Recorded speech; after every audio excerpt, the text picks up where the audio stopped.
Dear students, നമ്മളിവിടെ നോക്കാൻ പോകുന്നത് easy method to solve law of tort based problems. ഇത് പ്യുവർലി LLB സ്റ്റുഡൻസിന് വേണ്ടിയിട്ടുള്ളതാണ്.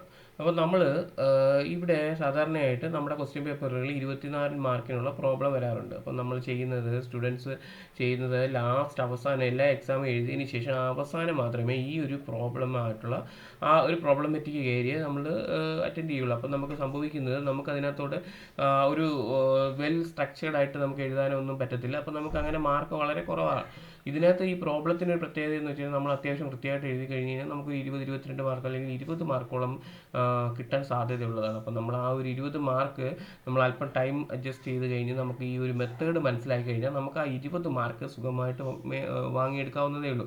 അപ്പം ഞാൻ ഇവിടെ ഉദ്ദേശിക്കുന്നത് ഈ ഒരു യൂസിങ് സ്ട്രക്ചേർഡ് മെത്തേഡാണ്. അതായത് IRAC എന്ന് പറയുന്ന ഒരു സ്ട്രക്ചേർഡ് മെത്തേഡുണ്ട്.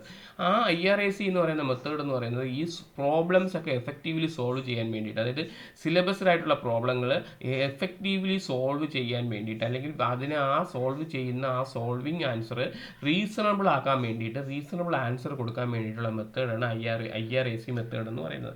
ആ മെത്തേഡിലൂടെയാണ് നമ്മൾ ഈ പ്രോബ്ലം സോൾവ് ചെയ്യാൻ ഉദ്ദേശിക്കുന്നത്.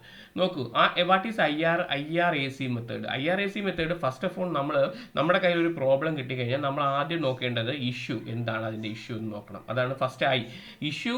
Identify the legal issue presented, അതായത് ആ പ്രോബ്ലത്തിൽ പ്രസന്റ് ചെയ്തിരിക്കുന്ന ലീഗൽ ഇഷ്യൂ അല്ലെങ്കിൽ ഇഷ്യൂ എന്താണ്, അല്ലെങ്കിൽ ലീഗൽ ഇഷ്യൂ എന്താണെന്ന് നമ്മൾ ആദ്യം മനസ്സിലാക്കുക. അപ്പോൾ അടുത്ത 6 റൂൾ എന്ന് പറയുന്നത് ഈ പ്രോബ്ലത്തിൽ state the relevant laws and principles. Relevant ആയിട്ടുള്ള എന്തെങ്കിലും ലോസോ പ്രിൻസിപ്പിൾസോ ഈ പ്രോബ്ലത്തിൽ ഉണ്ടോ എന്ന് നമ്മൾ മനസ്സിലാക്കുക.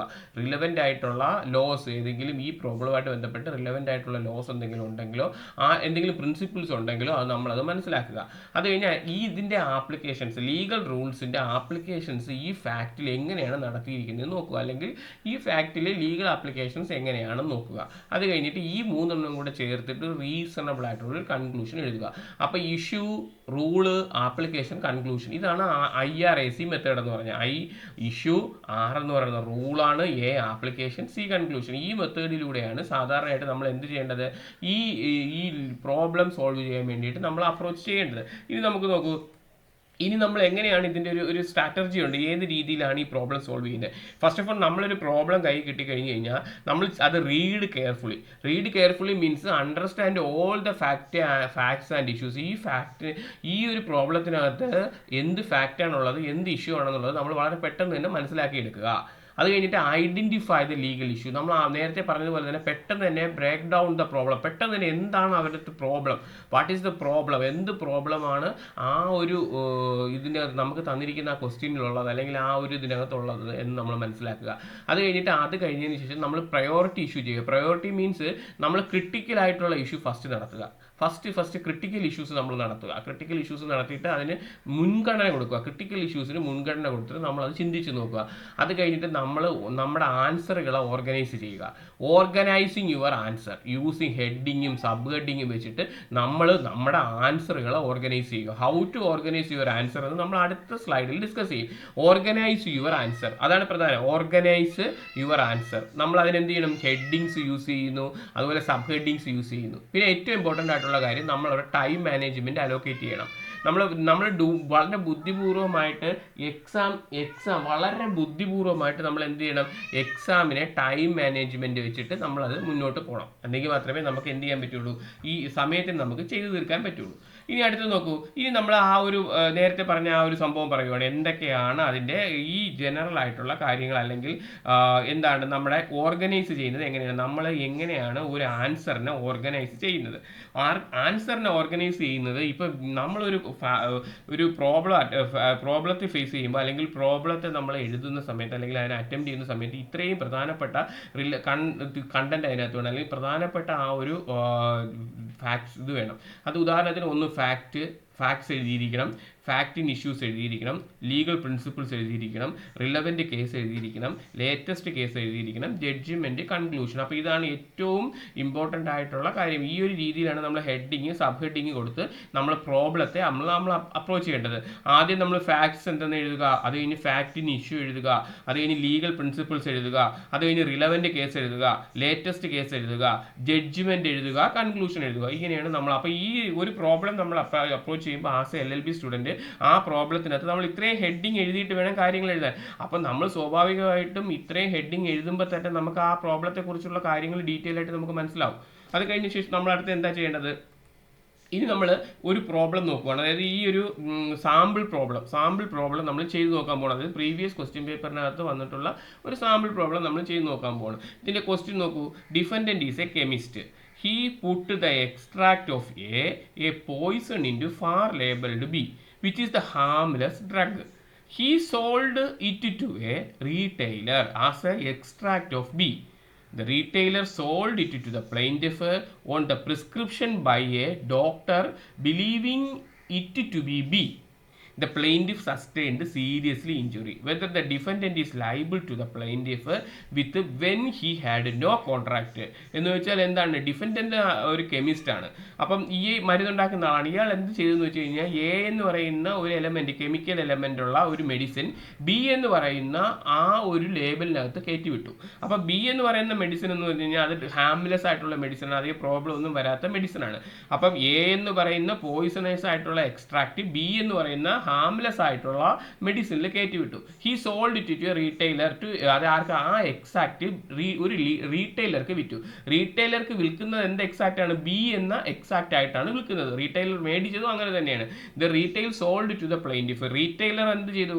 അത് നമ്മുടെ പ്ലെയിൻറ്റിഫിന് കൊടുത്തു. പ്ലെയിൻറ്റിഫിനെ കൊടുത്തു എന്ന് വെച്ചാൽ on the prescription of A doctor. ഡോക്ടറുടെ പ്രിസ്ക്രിപ്ഷനോട് കൂടി വന്നപ്പോഴത്തേക്ക്, അല്ലെങ്കിൽ ഡോക്ടർ പ്രിസ്ക്രിപ്ഷൻ വന്നപ്പോഴത്തേക്ക് ആ മരുന്ന് എന്ത് ചെയ്തു? അതെന്ത് ചെയ്തു? ബി എന്ന് വിചാരിച്ചിട്ട്, അതായത് ഹാംലെസ് അല്ലാത്ത, ഇഷ്യൂസ് ഉണ്ടാക്കാത്ത മെഡിസിൻ ആണെന്ന് വിചാരിച്ചിട്ട് പ്ലെയിൻറ്റിഫിന് കൊടുത്തു. Plaintiff sustained injury, serious injury പ്ലെയിൻറ്റിഫിന് കിട്ടി. Whether the defendant is liable to the plaintiff with when he had no contract. അപ്പോൾ ഇവിടുത്തെ ചോദ്യം എന്താണ്? ഇഫ് ദ കെമിസ്റ്റ് അല്ലെങ്കിൽ ഡിഫൻഡന്റ് ഈ കേസിൽ ലയബിൾ ആണോ? കാരണം ഡിഫൻഡന്റും പ്ലെയിൻറ്റിഫും തമ്മിൽ ഡയറക്റ്റ് ഒരു കോൺട്രാക്റ്റും ഇല്ലല്ലോ. അവർക്ക് അറിഞ്ഞു പോലും കൂടാ. അവർ ഈ ഇടയിലുള്ള റീറ്റെയിലർ വഴിയല്ലേ മരുന്ന് കളക്ട് ചെയ്തത്.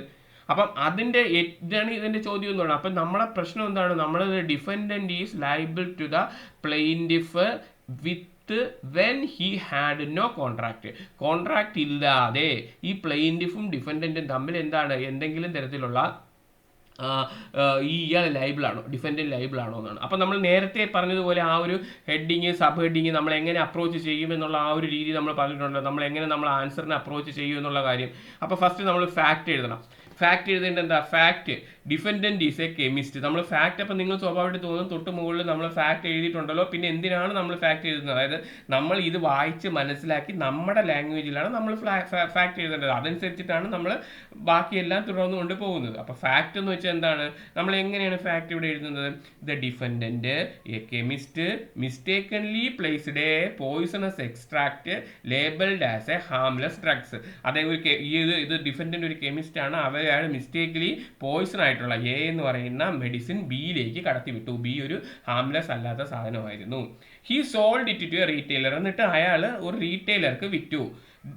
retailer who are unaware of the mistake sold to the plaintiff on a doctor's prescription. ഇത് ഈ റീറ്റെയിലർക്ക് അറിയാതെ, റീറ്റെയിലർ ഇത് അറിയാതെ ഇതെന്ത് ചെയ്തു? ഇത് വേറൊരാൾക്ക് വിറ്റതെന്ന് വെച്ച് കഴിഞ്ഞ് കഴിഞ്ഞാൽ ഡോക്ടറുടെ പ്രിസ്ക്രിപ്ഷനുമായിട്ട് വന്നപ്പോഴത്തേക്ക് ആ മരുന്ന് കൊടുത്തു. The plaintiff believing that B consumed and suffered serious loss. അപ്പം പ്ലെയിൻറ്റിഫ് വിശ്വസിച്ച് എന്താണ്? പ്ലെയിൻറ്റിഫ് വിശ്വസിക്കുന്നത് എന്താണ്? ഈ മരുന്ന് മേടിച്ച കടയുണ്ടല്ലോ, ആ റീറ്റെയിലർ ഉണ്ടോ, അയാളാണ് ഇതിൻ്റെ ഉത്തരവാദി എന്നാണ് ഈ പ്ലെയിൻറ്റിഫ് വിചാരിച്ചിരിക്കുന്നത്. അപ്പോൾ ഫാക്ട് എന്താണ്? Defendant chemist mistakenly placed a poison extract labelled as a harmless drug to be. He sold it to a retailer who unaware of the mistake sold it to the plaintiff on a doctor prescription. അതൊക്കെ നമ്മൾ ശ്രദ്ധിച്ച് നോക്കണം. The plaintiff believing it to be consumed it and suffered a serious loss. Plaintiff വിശ്വസിക്കുന്നത് അങ്ങനെയാണ്. ഇനി അടുത്ത fact നമ്മൾ എഴുതി. നമ്മൾ ഇനി ഫാക്ടിന് ഇഷ്യൂ അവിടെ എഴുതണം. Whether the defendant is a chemist who mistakenly put the extract of a, അത് എപ്പോഴും അത് ഡിഫൻഡന്റ് കെമിസ്റ്റ് ആണ്, അയാൾ എന്താണ് മിസ്റ്റേക്കലി ആണോ ഈ എ എന്ന് പറഞ്ഞ പോയിസൺസ് ബിയുടെ ലേബലിൽ കയറ്റി വിട്ടത്. അടുത്തത് and sold in to retailer, എന്നിട്ട് അയാൾ ആ റീറ്റെയിലർക്ക് വിറ്റത്. അപ്പോൾ ഒരു ഇഷ്യൂ ആയി. is liable to the serious injury sustained to plaintiff who purchased mislead product of the retailer on the doctor prescription. ഇത് ഈ പ്ലെയിൻറ്റിഫിന് സീരിയസ് ആയിട്ട് ഇഞ്ചുറി സംഭവിച്ചത് ഈ ഒരു റീറ്റെയിലറുടെ ഭാഗത്ത് നിന്ന് ഉള്ള തെറ്റാണോ, കാരണം ഡോക്ടർ പ്രിസ്ക്രിപ്ഷനോട് കൂടിയാണ് വന്നത്, അതാണ് പ്രധാനം. അതുപോലെ തന്നെ അതുപോലെ തന്നെ എന്താണ്, ഈ ഡിഫൻഡൻറ്റും പ്ലെയിൻറ്റിഫും തമ്മിൽ എന്തെങ്കിലും തരത്തിലുള്ള ഡയറക്റ്റ് കോൺട്രാക്ച്വൽ റിലേഷൻഷിപ്പ് ഒന്നുമില്ല. There is no contractual relationship between the defendant and plaintiff. കെമിസ്റ്റും പ്ലെയിൻറ്റിഫും തമ്മിൽ ഒരു ഡയറക്റ്റ് ആയിട്ടുള്ള റിലേഷൻഷിപ്പ് ഇല്ല. അപ്പോൾ ഇത്രയാണ് പ്രധാനമായിട്ട് ഇഷ്യൂസ് എന്ന് പറഞ്ഞാൽ. 3 ഇഷ്യൂസ്: കെമിസ്റ്റ് മിസ്റ്റേക്കിലാണോ കൊടുത്തു വിട്ടത്, അതുപോലെ തന്നെ റീറ്റെയിലർ മിസ്റ്റേക്കിയാണോ വിറ്റത്, അതുപോലെ പ്ലെയിൻറ്റിഫ് മിസ്റ്റേക്കിലാണ് പർച്ചേസ് ചെയ്തത്. അപ്പം ഡോക്ടർ പ്രിസ്ക്രിപ്ഷനും കൂടെ ഉണ്ടായിരുന്നു. അപ്പോൾ അതുപോലെ തന്നെ there is no contract between defendant and plaintiff. അവർ രണ്ടുപേരും തമ്മിൽ ഒരു കോൺട്രാക്ട് ഇല്ലായിരുന്നു. അപ്പോൾ അതാണ് പ്രധാനമായിട്ട് ഇഷ്യൂസ്. ഇനി അടുത്ത് ഇത് എങ്ങനെ എഴുതും നോക്കൂ. ഇതിൻ്റെ ലീഗൽ പ്രിൻസിപ്പിൾസ് ആണ് നമ്മൾ അടുത്ത് എഴുതേണ്ടത്. Legal principles: first of all duty of care, breach of duty, causation, foreseeability, liability without contract. എന്ന് വെച്ചാൽ എന്താണ് ഡ്യൂട്ടി ഓഫ് കെയർ എന്ന് പറഞ്ഞാൽ? The defendant is a chemist who owns a duty to care the ultimate consumer based on the principles of from Donoghue versus Stevenson. The duty exist even without a direct contract. Duty of care പറയുന്നത് എന്താണ്? ഈ defendant ഒരു chemist ആണ്, അയാൾക്കൊരു duty ഉണ്ട്. എന്ത് ഡ്യൂട്ടിയാണ്? ഈ സാധനം അൾട്ടിമേറ്റ് ആയിട്ടുള്ള കൺസ്യൂമറിൽ എത്തുന്നത് വരെയും ഇയാൾ കെയർ കൊടുത്തിരിക്കണം. ഇയാൾ കെയർ കൊടുത്തേ പറ്റുള്ളൂ. അല്ലാതെ എനിക്ക് ഈ ലാസ്റ്റ് പോകുന്ന കസ്റ്റമർ അറിഞ്ഞൂടാ എന്ന് പറയാൻ പറ്റത്തില്ല. ഈ ഒരു പ്രിൻസിപ്പിൾ ഡെവലപ്പ് ചെയ്തത് ഡൺലോങ് വേഴ്സസ് സ്റ്റീഫൻസ് എന്ന് പറയുന്നത് നമ്മുടെ ആ ഇമ്പോർട്ടൻറ്റ് കേസിൽ നിന്നാണ്. ആ പ്രിൻസിപ്പിൾസിൽ നിന്നാണ് ഈ കേസ് വന്നത്. അടുത്തത് this duty exist even without a direct contract. അതായത് ഡയറക്റ്റ് കോൺട്രാക്ട് ഇല്ല എങ്കിൽ കൂടിയും ഈ ഒരു ഡ്യൂട്ടി എക്സിസ്റ്റ് ചെയ്യുന്നുണ്ട്. അടുത്ത രണ്ടാമത്തെ സെക്കൻഡ് എന്താ? Breach of duty. Breach of duty means the defendant breached this duty by mislabeling the poisonous extract. Defendant എന്ത് ചെയ്തു? പോയിസണസ് എക്സ്ട്രാക്ട് മിസ്ലേബിൾ ചെയ്തപ്പോൾ തന്നെ അയാളുടെ ഡ്യൂട്ടി ബ്രീച്ച് ചെയ്തു. A has the harmless desk to B എന്ന് വെച്ചാൽ അതായത് പോയിസണസ് മരുന്നിനെ പോയിസൺ അല്ലാത്തൊരു മരുന്നിലേക്ക് ചേർത്തപ്പോൾ തന്നെ അയാളുടെ ഡ്യൂട്ടി വയലേറ്റ് ചെയ്തു. Violating the standard of care expect. അതായത് ഇങ്ങനെയുള്ള കെമിസ്റ്റിൽ നിന്നും നമ്മൾ എക്സ്പെക്ട് ചെയ്യുന്ന ഒരു സ്റ്റാൻഡേർഡ് ഉണ്ട്. ആ സ്റ്റാൻഡേർഡ് ആര് വയലേറ്റ് ചെയ്തു? ഈ പുള്ളി വയലേറ്റ് ചെയ്തു. ഇനി കോസേഷൻ എന്താ കാരണം? ഇതിൻ്റെ കാരണം എന്താണ്? ഈ ഒരു മിസ്ലേബിൾഡ് ആയിട്ടുള്ള പ്രോഡക്റ്റ് മേടിച്ച് യൂസ് ചെയ്തതുകൊണ്ട് പ്ലെയിൻറ്റിഫിന് ഡയറക്റ്റ് റിസൾട്ട് ഉണ്ടായിട്ട് ഹി ക്യാസ് ഗ്രേവ് ഇഞ്ചുറി സംഭവിച്ചു. അതാണ് അതിൻ്റെ കോസേഷൻ. അതിൻ്റെ കാരണം അതാണ്. കേസ് വരാനുള്ള കാരണം അതല്ലേ. അത് ഫോഴ്സിബിലിറ്റി എന്ന് വെച്ചാൽ എന്താണ്? It was foreseeably that misleading a poisonous substance could cause serious. അതായത് ഈ മരുന്ന് ഉപയോഗിക്കാൻ വേണ്ടി പ്ലെയിൻറ്റിഫ് ഫോഴ്സിബിളി ഉപയോഗിക്കാൻ വേണ്ടിയിട്ട് ഉപയോഗിക്കാൻ വേണ്ടിയിട്ട് വന്നപ്പോഴാണ് അത് മിസ്ലേബിളായി പോയത്. കാരണം ഫോഴ്സിബിളി എന്ന് ഡോക്ടർ പ്രിസ്ക്രിപ്ഷൻ ഉണ്ടല്ലോ, അതുകൊണ്ടാണ്. അതുപോലെ തന്നെ ലേബിലിറ്റി വിത്തൗട്ട് കോൺട്രാക്ട്. പിന്നെ നാലാമത്തെ ഈ ലീഗൽ പ്രിൻസിപ്പിൾസ് എഴുതുമ്പോൾ തന്നെ സ്വാഭാവികമായിട്ട് നമുക്ക് ഉത്തരങ്ങൾ അതിനകത്ത് നിന്ന് തന്നെ കിട്ടും. ലൈബിലിറ്റി വിത്തൗട്ട് കോൺട്രാക്ട് എന്ന് പറയുന്നത് the defendant is liable for the plaintiff injury despite no direct contract. ഡിഫൻഡന്റിന് പ്ലെയിൻറ്റിഫിന് വന്ന ഇഞ്ചുറിക്ക് എന്ത് കൊടുത്തേ പറ്റുള്ളൂ? കോമ്പൻസേഷൻ കൊടുത്തുള്ളൂ. ബിക്കോസ് ഡയറക്റ്റ് കോൺട്രാക്ട് ഇല്ല എന്ന് പറഞ്ഞിട്ട് കാര്യമില്ല. As the duty of care extend to consumer. അവരുടെ ഡ്യൂട്ടി എന്ന് പറയുന്ന കൺസ്യൂമറിൻ്റെ അവിടം വരെ എക്സ്റ്റെൻഡ് ചെയ്ത് പോകുന്നുണ്ട്. അപ്പോൾ ഇതിൻ്റെ കൺക്ലൂഷൻ എന്താണ്? The defendant is liable for the plaintiff injury due to negligence. അതായത് ഡിഫൻഡൻറ്റിൻ്റെ ഭാഗത്ത് നിന്ന് ഉണ്ടാകുന്ന നെഗ്ലിജൻസ് കൊണ്ട് ആര് ലൈബിളാണ്? ഡിഫൻഡൻറ്റ് ലൈബിളാണ്. അതാണ് ഇതിനകത്ത് പ്രധാനമായിട്ടും വന്നിരിക്കുന്ന legal principles. Duty of care, breach of duty, causation, foreseeability, liability without contract. ഇത്രയാണ് ഇതിനകത്ത് ലീഗൽ പ്രിൻസിപ്പിൾസ്. ഇനി അടുത്ത് എന്താണെന്ന് നോക്കൂ. ഇതിനകത്ത് ബന്ധപ്പെട്ട റിലവൻറ്റ് കേസ് എന്തൊക്കെയാണ്? റിലവൻറ്റ് കേസ് എന്ന് പറയുന്നത് നമുക്കറിയാം, നമുക്ക് സാധാരണ പ്രോബ്ലം വരുന്നത് എങ്ങനെയാണ്? അതായത് നമുക്കുള്ള സിലബസ് കേസുകളാണ്. അതായത് നമുക്കുള്ള ഇമ്പോർട്ടൻ്റ് ആയിട്ടുള്ള കേസുകൾ ബേസ് ചെയ്തിട്ട് സെയിം പാറ്റേണിലുള്ള പ്രോബ്ലംസാണ് അവർ ചെയ്യുന്നത്. അപ്പോൾ അതുകൊണ്ടാണ് നമ്മൾ കേസുകളെല്ലാം നല്ല വ്യക്തമായിട്ട് പഠിക്കണമെന്ന് പറയുന്നത്. അപ്പോൾ ഇതിനകത്ത് ഈ ഫാക്റ്റുമായിട്ട് റിലവൻ്റ് ആയിട്ടുള്ള കേസ് ഏതാണ്? ഡൺലോങ് വേഴ്സസ് സ്റ്റീഫൻസൺ ആണ്. ഇത് ലാൻഡ്മാർക്ക് ഡിസിഷനാണ്. ലോ ഓഫ് നെഗ്ലിജൻസിൻ്റെ ലാൻഡ്മാർക്ക് ഡിസിഷനാണ് ഈ കേസ്. ഈ കേസിനകത്ത് ഫാക്ട് എന്താണ്? Donoghue consumed a bottle of ginger beer in that her friend and purchased for Har.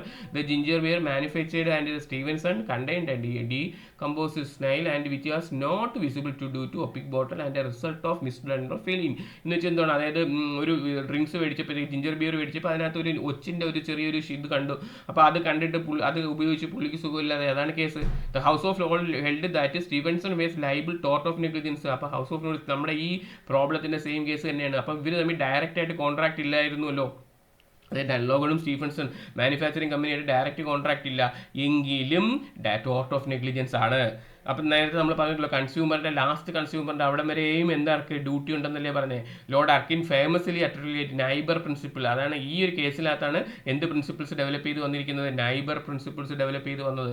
Stating that manufacture, അതിനകത്ത് നൈബർ പ്രിൻസിപ്പിൾസ് പറയുന്നത് എന്താണ്, manufacture of a duty to care to the ultimate consumer of their product. മാനുഫാക്ചറിന് എന്താണ് duty ഉണ്ട്, ultimate ആയിട്ട് പ്രോഡക്റ്റിന്റെ care ചെയ്യുക എന്നുള്ളത് അത് ആരുടെ ഡ്യൂട്ടിയാണ്, ഡ്യൂട്ടി ഓഫ് എ ഈ ഇതിൻ്റെ ആളാണ്, ഈ ഒരു മുതലാളിയുടെ മാനുഫാക്ചറിന്റെ ഡ്യൂട്ടിയാണ്. അതാണ് ഇതിന്റെ റിലവന്റ് കേസ് എന്ന് പറയുന്നത്. അതുപോലെ തന്നെ ലേറ്റസ്റ്റ് കേസ് എന്തെങ്കിലും ഉണ്ടെങ്കിൽ ഈ ലേറ്റസ്റ്റ് കേസിനകത്ത് എന്താ പറയുന്നത്, ഇതൊരു മെഡിക്കൽ നെഗ്ലിജൻസിന്റെ കേസാണ്. ക്ലെയിം വേറെ doctor fail to inform a patient to risk associated children birth എന്ന് വെച്ചാൽ എന്തുവാ, കുട്ടി ജനിച്ചു കഴിഞ്ഞ് കഴിഞ്ഞാൽ ഇനി പറയുന്ന റിസ്കുകൾ ഉണ്ട് എന്ന് പേഷ്യൻസിൻ്റെ അടുത്ത് പറഞ്ഞ് മനസ്സിലാക്കി കൊടുക്കാൻ ഡോക്ടർ എന്ത് ചെയ്തു, ഡോക്ടർ ഫെയിലായി പോയി. ലീഡിങ് സെർവ് കോംപ്ലിക്കേഷൻ, ഒരുപാട് കോംപ്ലിക്കേഷൻസ് കുട്ടി ജനിച്ചാൽ ഉണ്ടാകും എന്നുള്ള കാര്യം ആരും പറഞ്ഞു കൊടുത്തില്ല, ഡോക്ടർ പറഞ്ഞു കൊടുത്തില്ല. The Supreme Court of the United Kingdom പറഞ്ഞെന്താണ്, ഡോക്ടർ ആർ അണ്ടർ എ ഡ്യൂട്ടിയാണ് to ensure that patients are aware of any material risk. പേഷ്യൻസിന് എന്തെങ്കിലും ഒരു മെറ്റീരിയൽ റിസ്ക് ഉണ്ടെങ്കിൽ അത് നിർബന്ധമായിട്ടും പേഷ്യൻസ് അവെയർ ആയിരിക്കണം. എന്നെങ്കിൽ മാത്രമേ ട്രീറ്റ്മെന്റ് പ്രപ്പോസ് ചെയ്യാൻ പാടുള്ളൂ. പക്ഷേ whether the doctor was negligent to failing disclose the risk, ഇവിടെ ഈ കേസിൽ എന്താണ്, ഡോക്ടർ നെഗ്ലിജന്റ് ആണ്, കാരണം ഇയാൾ അത് ചെയ്തില്ല, അത് ഈ ഒരു റിസ്ക് എലമെന്റ് ഡിസ്ക്ലോസ് ചെയ്ത് കൊടുത്തില്ല. And whether it is constitute a breach of duty, അപ്പോൾ അതെന്താ, ഇത് നിർബന്ധമായിട്ടും അത് ബ്രീച്ച് ഓഫ് ഡ്യൂട്ടിയുടെ ഭാഗമായിട്ടാണ് വരുന്നത്. The court found that the doctor was liable to negligence, കോടതി പറഞ്ഞ എന്താണ്, ഡോക്ടർ ഇതിനകത്ത് നെഗ്ലിജന്റ് ആണെന്നാണ് പറയുന്നത്. ബിക്കോസ് ഇൻഫോംഡ് കൺസെന്റ് വേണം. And it is the duty of care of a professional ആയുള്ള ആൾക്കാർക്ക് ക്ലൈന്റിന് പേഷ്യൻസിനും ഒക്കെ, ക്ലൈന്റ് ഓർ പേഷ്യൻസ് ആയാലും ഒരു ഇൻഫോംഡ് കൺസെന്റ് വേണം, എങ്കിൽ മാത്രമേ എന്ത് ചെയ്യാൻ പറ്റുള്ളൂ, ഈ ഒരു നെഗ്ലിജൻസ് ഇല്ലാതിരിക്കുള്ളൂ. അപ്പോൾ ഈ കേസിനകത്ത് പറഞ്ഞാൽ ഡോക്ടർ നെഗ്ലിജൻസ്ലി ലയബിൾ ആണ്. അടുത്തതിൻ്റെ ജഡ്ജ്മെന്റ് നമ്മൾ പറയുന്നു, the defendant is liable for a plaintiff injury under a tort of negligence. Tort of negligence പ്രകാരം പ്ലെയിൻറ്റിഫ് കിട്ടിയ ഇഞ്ചുറിക്ക് ആര് ലൈബിളാണ്, ഡിഫൻഡന്റ് ലൈബിൾ തന്നെയാണ്. The defendant action in mislabelling the product and selling in a harmful drugs, ഇയാളുടെ ജോലി ഇവിടെ, ഇയാളുടെ പ്രവൃത്തി എന്തായിരുന്നു, അതായത് ഹാംഫുൾ ആയ ഒരു ഡ്രഗിനെ ഹാംഫുൾ അല്ലാത്ത ഒരു ഡ്രഗിലേക്ക് മിസ്ലേബ് ചെയ്ത് കയറ്റി കൊടുത്തു. Which was then consumed by the plaintiff, അത് പ്ലെയിൻറ്റിഫ് വെച്ച് കൺസ്യൂം ചെയ്തു. അത് ആരുടെ പ്രിസ്ക്രിപ്ഷനോട്, ഡോക്ടറുടെ പ്രിസ്ക്രിപ്ഷനോട്, ഡോക്ടറും അറിയുന്നില്ല. Directly caused by the plaintiff, അത് ആർക്ക് ഡയറക്റ്റ് കോസായി, ഡയറക്ട്ലി പ്ലെയിൻറ്റിഫിന് കോസ് വന്നു. The lack of a contractual relationship between the defendant and the plaintiff does not neglect the duty of care owned by defendant. പക്ഷേ ഇതിനകത്ത് ഈ പ്ലെയിൻറ്റിഫും ഡിഫൻഡന്റും തമ്മിൽ ഒരു കോൺട്രാക്ച്വൽ റിലേഷൻഷിപ്പ് ഇല്ല എങ്കിൽ കൂടിയും ആരാണ് ആ ഒരു ഉത്തരവാദിത്വത്തിൽ നിന്ന്, ഡ്യൂട്ടി ഓഫ് കെയറിൽ നിന്ന് ഡിഫൻഡന്റിന് മാറാൻ പറ്റത്തില്ല. പ്ലെയിൻറ്റിഫും ഡിഫൻഡന്റും തമ്മിൽ ഡയറക്റ്റ് ആയിട്ട് ഒരു കോൺട്രാക്ച്വൽ റിലേഷൻഷിപ്പ് ഇല്ല എന്ന് പറഞ്ഞാലും ഡ്യൂട്ടി ഓഫ് കെയറിൽ നിന്ന് ആർക്ക് മാറാൻ പറ്റത്തില്ല, ഡിഫൻഡന്റിന് ചേഞ്ച് ചെയ്യാൻ പറ്റത്തില്ല. Therefore the plaintiff is entitled to damage for the injury sustained due to the defendant negligence actions. The defendant is liability arises the breach of duty of care. അതായത് അയാൾക്ക് liability വന്നത് എങ്ങനെയാണ്, അയാൾ ഡ്യൂട്ടി ബ്രീച്ച് ചെയ്തു, which is the independent of any contractual obligation. Independent ആയിട്ടുള്ള ഏത് contractual obligations ആയാലും direct relationship ഇതും ഇല്ല, മാനുഫാക്ചറും കൺസ്യൂമറുമായിട്ട് ഡയറക്റ്റ് റിലേഷൻഷിപ്പ് ഇല്ലെങ്കിൽ കൂടിയും എന്ത് ചെയ്യും, ഡ്യൂട്ടി ഓഫ് കെയർ ഉണ്ട്. നെഗ്ലിജൻസ് വന്നു കഴിഞ്ഞ് കഴിഞ്ഞാൽ എന്ത് ചെയ്തേ പറ്റുള്ളൂ, ഇഞ്ചുറീസിന് കൊടുത്തേ പറ്റുള്ളൂ. ഇഞ്ചുറി അപ്പോൾ അത് അതിൻ്റെ കൺക്ലൂഷൻ കൂടെ നമ്മൾ എഴുതാം. The defendant is liable to the plaintiff injury due to negligence. അതാണ് ഡിഫൻഡന്റ് ലയബിൾ ആണ് ആരുടെ നെഗ്ലിജൻസ് കൊണ്ട്, പ്ലെയിൻറ്റിഫിന് ഇഞ്ചുറി സംഭവിച്ചത് ആരുടെ നെഗ്ലിജൻസ് കൊണ്ട് തന്നെയാണ്, ഡിഫൻഡന്റിന്റെ നെഗ്ലിജൻസ് കൊണ്ട് തന്നെയാണ്. As a duty to care on to the consumer was breached by the mislabelling of a poisonous substance.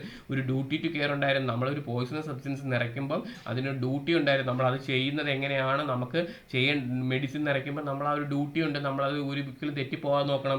Leading directly, അത് ഇങ്ങനെ ഈ തെറ്റിപ്പോയത് കൊണ്ടാണ് ഡയറക്ട്ലി ആർക്ക് ഹാം സംഭവിച്ചത്, പ്ലെയിൻറ്റിഫിന് ഹാം സംഭവിച്ചത്. അപ്പം നമ്മൾ ഇത്രയും കാര്യങ്ങളാണ് പ്രധാനമായിട്ടും നമ്മൾ ഇതിനകത്ത് എഴുതേണ്ടത്. അപ്പോൾ ഇങ്ങനെയാണ് നമ്മൾ പരീക്ഷയ്ക്ക് ഒരു പ്രോബ്ലം ഡിസ്കസ് ചെയ്ത് എഴുതേണ്ടത്.